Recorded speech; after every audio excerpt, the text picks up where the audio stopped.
ఎలా శ్రమ వస్తుంది? ఆయన చేసిన ప్రార్థన ఎంత శ్రమ చెప్పండి, అంత వస్తుంది. ఎందుకు? తన అన్న 400 మంది తీసుకుని తమ్ముడి మీదకి వస్తూ ఉన్నాడు. దేవుడికి స్తోత్రం. హల్లెలూయా. 400 మందిని తీసుకుని తమ్ముడి మీదకి వస్తూ ఉంటే ఆ ప్రభావము, ఆ ప్రమాదము ఎంత ఘోరంగా ఉంటుందో ఊహించగలడు యాకోబు గారు. దేవుడికి స్తోత్రం. అనుకున్నాడు, నా అన్నతో నేను యుద్ధము చేయలేను, నా అన్నను జయించలేను. ఎందుకంటే నా అన్నను నేనేం చేశాను?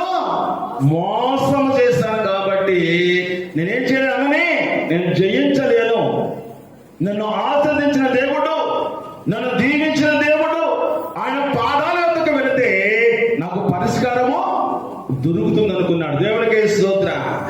నీకు శ్రమ వచ్చినా, నీకు బాధ కలిగినప్పుడు, నీవు సమాధానం లేనప్పుడు, కుటుంబంలో వేదన కలుగుతున్నప్పుడు, నీ కుటుంబంలో వేదన వస్తూ ఉన్నప్పుడు నువ్వు చేయవలసిన పని ఏంటంటే, నీకు జ్ఞాపకమైన పని ఏంటంటే దేవుడు సన్నిధి జ్ఞాపకం రావాలి, దేవుడు పాదాలు జ్ఞాపకం రావాలి, ఆయన చేసిన మేలు జ్ఞాపకం రావాలి.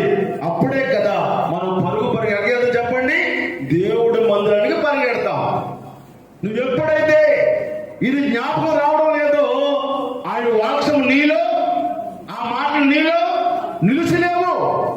కనుక పిల్లరా, ఇక్కడ యాకోబు పరిగెత్తాడు.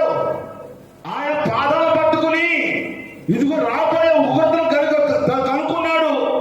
400 మంది వస్తూ ఉంటే పిల్లరా, అతను యేసయ్య తండ్రి యొక్క పాదాలు పట్టుకుని నన్ను దీవిస్తేనే కానీ, ఆశ్రదిస్తేనే కానీ నేను వెళ్ళలేదన్నాడు. అయ్యా, నా అన్న వస్తున్నాడు, 400 మంది వస్తున్నారు, ఇదిగో నన్ను సంపడానికి వస్తున్నాడు, నా అన్న మోసం చేశాను కాబట్టి రక్షించు, నన్ను కాపాడని ప్రార్థన చేస్తలేదైనా, నన్ను ఆశ్రదిస్తేనే గాని నేనేం చేయను, నీ పాద నీ కళ్ళని నిన్ను ఊడ్చిపెట్టను అంటున్నాడు. దేవుడికి స్తోత్రం. అంత గుప్తంగా ప్రార్థన చేయగలుగుతున్నాడంటే కారణము ఆయనతో ఉన్న సహవాసం అలాంటిది. అని ఒక్క మాట అంటే చాలు, నా సమస్యలన్నీ పోతాయి, నా ఇబ్బందులు తొలగిపోతాయి. ఆయన ఒక్క మాట అలా ఎత్తు చాలని ఆయన, ప్రభువా తండ్రి నువ్వు నన్ను ఆశ్రదిస్తేనే కానీ నేను విడిచిపెట్టను అంటున్నాడు. ప్రియమైన దేవుని బిడ్డలారా, ఆ ప్రార్థన ఎలా ఫలించిందంటే, ప్రియమైన దేవుని బిడ్డలారా, 33 చదువు ఒక్కసారి, 33 చదువు ఒక్కసారి, 33 మొదలు చదువు, తర్వాత ముందుకెళ్దాం. యాకోబు కళ్ళెత్తి చూసినప్పుడు యాకోబును అతనితో 400 మంది మనుషులకు వచ్చుచుంది. దేవునికి స్తోత్రం. ఎంత వస్తున్నారు చెప్పండి, ఎవరి మీదకి వస్తున్నారు చెప్పండి, ఎవరి మీద వస్తున్నారు చెప్పినా వాక్యంగా. దేవునికి స్తోత్రం. హల్లెలూయా. చదవకుండా బైబిల్ అబ్రహాం గారు ఇంటికి చదువుకోండి మంచిగా, నేను చెప్పింది అన్నాడు అంతే. ఎందుకంటే ఎవరు ఒకసారి చూపించిన తర్వాత ఆ ఫొటోస్ చూడండి, నన్ను చూడండి, ఇంటికి మీకు బాగా అర్థమవుతుంది. ఎక్కడ రాసినట్లుగా ఇక్కడికి వచ్చే బైబిల్ చదివితే మీకు పోదు. విన్న వాక్యాన్ని నెంబర్ వేసుకున్నట. ఏం వేసుకుంటుంది? ఎంతమందికి గేదెలు ఆవులు తెలుసండి? గేదెలు నల్లగా ఉంటాయి, ఆవులు తెల్లగా ఉంటాయి, మేకలు 2 చెవులు ఉంటాయి. ఎంతమంది తెలుసండి? అందరూ తెలుసు కదా. అది యజమానుడు ఆ మేకలను, ఆ గేదెలను, ఆ ఆవులను విడిచిపెట్టి చక్కగా పచ్చడి పేడల్లో మేపిస్తూ ఉంటాడు.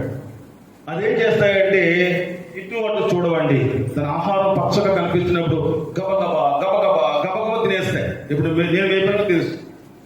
ఏం చేస్తాయంటే గబగబా గబగబా గబగబా వేసేసిన తర్వాత చక్కగా వాటి నీటిలో తోలినా లేక చెట్టు కింద తోలినా అదేం చేస్తాయంటే చక్కగా పొడుకుని మరలా నవ్వుతూ ఉంటాయి. ఏం చేసి చెప్పండి, తన నోరు మెదులుతూ ఉంటాయి. అంటే తన అర్థం ఏంటో కాదు, గొప్ప వేసిన మేత మళ్ళా బయట తీసుకుని నెమరు వేస్తాయి. దేవుడికి స్తోత్రం. అంటే అప్పుడు గబగబ తిన్నప్పుడు రుచి తెలీదు. ఏం తెలియదండి, అది గబగబ పీకులు రుచి తెలియదు, కానీ అది రాగా పడుకుని అది నెమరు వేస్తుంటే ఆహా దాని టేస్టే వేరు. దేవుడికి స్తోత్రం. నా యజమానుడు నన్ను ఎంత మంచి పచ్చడి పేర్లో మేపించాడు అని అవి తలంచుకుని తింటుంటే లేదా ఎంతగానో ఆ యజమానికి నిండగా పాలిస్తాయి. దేవుడికి స్తోత్రం.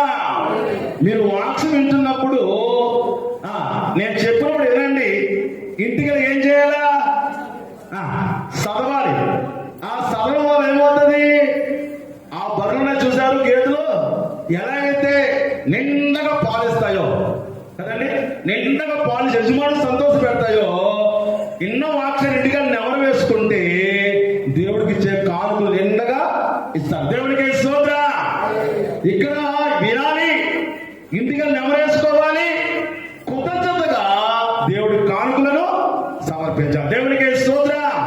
సరే, మంచిది ప్రియరా. యాకోబు ఇదిగో దేవుడి ధనంగా పట్టుకున్నాడు, నన్ను ఆశీర్వదిస్తేనే గాని నిన్ను విడిచిపెట్టినన్నాడు. అతని మీదకి 400 మంది ఆయన మీదకి వస్తూ ఉన్నారు.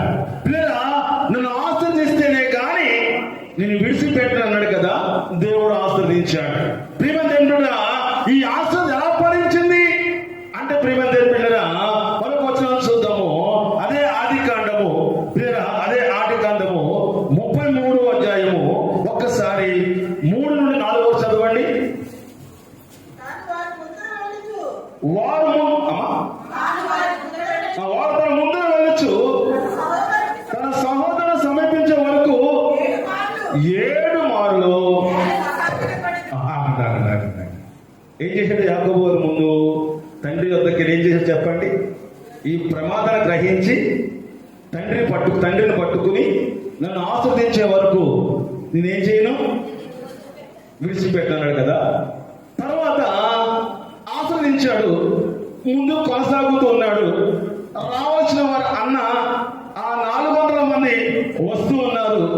ఆ అన్నను గ్రహించిన ఆ యాకోబు గారు ఎన్నిసార్లు అంట 7 మార్లు. అంటే ప్రార్థన చేశాడు కాబట్టి, నేను మొక్కకపోయినా పర్లేదు, నేను మందిరికి వెళ్ళకపోయినా పర్లేదు, దేవుడి సన్నిధిలో ప్రార్థన చేశాను కాబట్టి, నేను దేవుడి సన్నిధి ఆదర్శంగా వెళ్తున్నాను కాబట్టి నేనేం చేయకూడదు, నేను ప్రార్థన చేయకపోయినా పర్లేదు, దేవుడు నన్ను ఏం చేస్తాడు, ఆశీర్వదించాలనుకుంటున్నావు. జాగ్రత్త. నువ్వు ప్రార్థన చేసిన తర్వాత అది ఫలించాలంటే మన ప్రయత్నం కూడా ఉండాలి. దేవుడికి స్తోత్రం. 3 రోజులు మిడుగున్నాయమ్మా, రెండమ్మా ప్రార్థన చేద్దాం. వాతావరణం అనుకూలంగా లేదు, సొమ్మైతే లేదు, రండి అవకాశం ఉన్న వారం వచ్చి ప్రార్థన చేయండి, దేవుడు ద్వారాలు తెరిస్తాడంటే 3 రోజుల కోసం లేవండి. 3 రోజుల్లో పనులు ఉండుకుని మందిరానికి వచ్చాం, ఉపవాస ప్రార్థనకు వచ్చాం, రావాలండి అనుకోలేదండి. ఆయన ఎవరండి? యాకోబు అనుకోలే. దేవుడు పట్టుకున్నాడు, నేను ఆశ్రయించాడు కాబట్టి నేనేం చేయను, నేను మా అన్నకి ఎదురుగా వెళ్ళిపోవచ్చు అనుకోలేదు. అన్న వస్తూ ఉన్నాడు. 7 మార్లు ఏం చెప్పండి,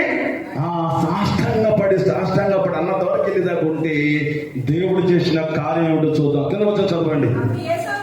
అప్పుడు యేసేపు తన ముద్దు అతను ఎదుర్కొని పరిగెత్తి అతను కౌగులించుకుని అతని మేడ మీద పడి ముద్దు పెట్టుకుని వారిద్దరును కన్నీరు విడిచెను. దేవునికి స్తోత్రం. దేవుడు యాకోబును ఆశీర్వదిస్తేనే కానీ విడిచిపెట్టనన్న ఆ ఒక్క ఆశీర్వాదము ఆయన పట్టుకుని మరలా అన్న కనపడగానే 7 మార్లు ఇదిగో బోర్ల పడి నమస్కరిస్తుంటే వెళ్ళినప్పుడు దేవుడు చేసే కార్యం తెలుసా? తన అన్న రాజులు అని చెప్పండి కరిగించేశాడు. దేవుడికి స్తోత్రం. కొన్ని సభలు ఒకసారి దేవుడు చేసిన కార్యం బట్టి జీసస్ స్తోత్రం ప్రభు. ఎందుకంటే నువ్వు ప్రార్థన చేస్తున్నప్పుడు నీ ప్రార్థన వల్ల శత్రువులైన మారిపోతారు. ఎప్పుడైతే ఇదిగో అన్న ఇద్దరు కౌగులించుకుని కన్నీరు విడుస్తున్నారు. అప్పుడు అంటాడు కదా యాకోబు, అప్పుడు యాకోబు అంటాడు కదా, అబ్బా నీ బిడ్డను నేను, అబ్బా నీ బిడ్డను నేను, అబ్బా నీ బిడ్డను నేను, తప్పడు, అబ్బా నీ బిడ్డను నేను, అబ్బా నీ బిడ్డను నేను. మాట ఎందుకంటమ్మా, ఆయన శత్రువు అయినా సరే, ఆయన శత్రువు అయినా సరే తన హృదయాన్ని మార్చాడు, తన ఆలోచన మార్చాడు, తన పగలు తగ్గించాడు. వెంటనే ఆ అన్న ఎన్నిసార్లు తమ్ముడు చేతిలో మోసపోయినా, తమ్ముడు మోసగించినా సరే తమ్ముడు ఎలా అయినా చంపేయాలని కోపంతో వస్తుంటే ఆయన దేవుడితో పినుగులాడి మళ్ళా అన్న ఎదురు పడగానే సాష్టాంగ నమస్కారం చేసి, అది ఎప్పుడైతే తాను తగ్గించుకుని తండ్రి చదువు ప్రార్థన చేశాను కదా, నాకేం భయం అనుకోలేదు అన్న చూడగానే విధేయత పెరిగింది. ఏదేమైనా నా అన్న నాకంటే పెద్దవాడు, వాడిని చాలాసార్లు మోసం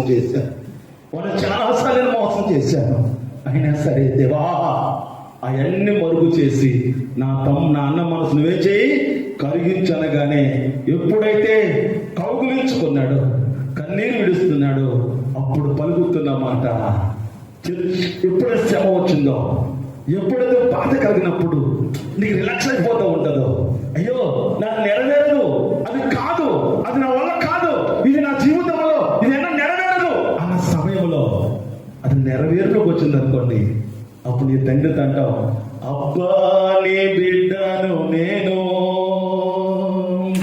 అబ్బా నీ బిడ్డను నేను, అబ్బా నీ బిడ్డను నేను, అబ్బా నీ బిడ్డను నేను, అబ్బా నీ బిడ్డను నేను, అబ్బా నీ బిడ్డను నేను,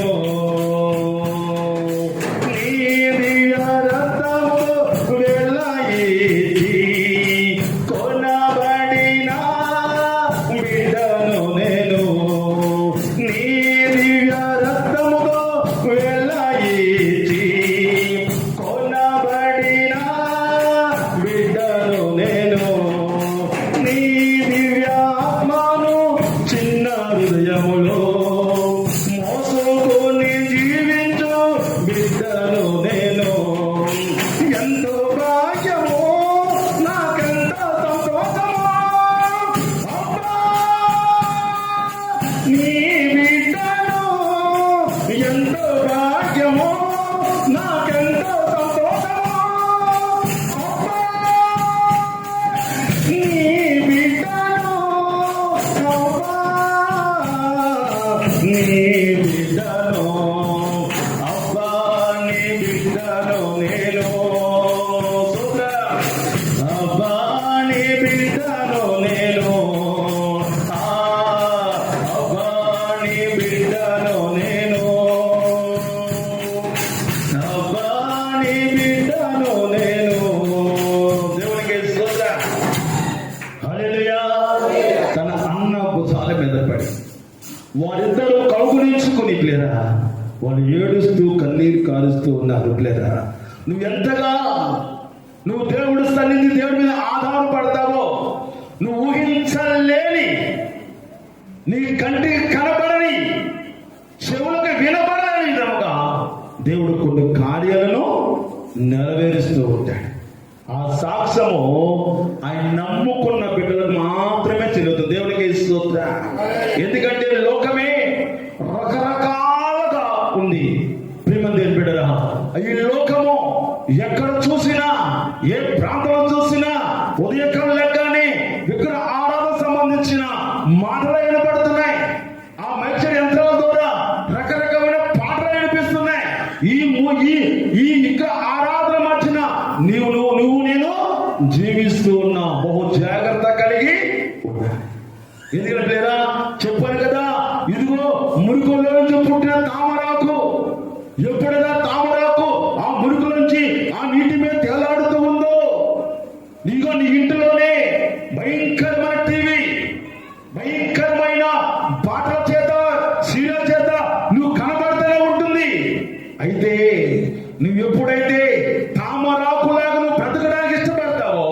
నువ్వు ఏది చూసినప్పటికీ అది నీకు అంటుకోకుండా చూసుకోవాలి. దేవునికి స్తోత్రం.